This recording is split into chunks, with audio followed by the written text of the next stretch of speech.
বাজার জুড়ে ফুলকপির সঙ্গে স্থান পেয়েছে ব্রকলি ও বাঁধাকপি। মূলা, লাউ, পালং ও লাল শাকের পসরা ঘিরেও পাইকারদের ভিড়। তীব্র শীতেও মুন্সিগঞ্জের ধলাগাঁও হাটে সবজির ধুম বেচাকেনা। রামপাল বজ্রযোগিনীর ঐতিহ্যবাহী কালো বেগুনের দাপট চলছে পৌষের শীতেও। বিক্রি হচ্ছে মাত্র 12 থেকে 22 টাকা কেজিতে, আর প্রতি পিস ফুলকপির দাম 8 থেকে 15 টাকায়। নতুন আলুর কেজি 44 ও পুরনো আলু 36 টাকায়। সপ্তাহ ব্যবধানে সবজির দাম কমেছে কেজিতে 20 টাকা পর্যন্ত।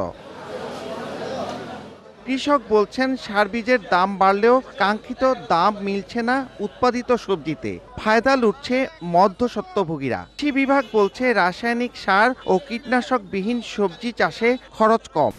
এই সার্টিফিকেটটা হলে একদিকে দেশের বাজারেও তারা ভালো পাবে এবং অন্যদিকে আমাদের রপ্তানির কাজটা কিন্তু একটা ভালো অবস্থায় যাবে।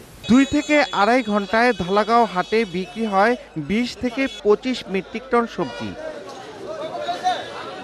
জেলায় এবছর 4,889 হেক্টর জমিতে শীতের সবজি আবাদ হয়েছে, আর এর বড় একটি অংশ বিক্রি হচ্ছে এই হাটে। মুন্সিগঞ্জের ধলাগাঁও হাট থেকে নাসির উদ্দিন উজ্জ্বল, সময় সংবাদ।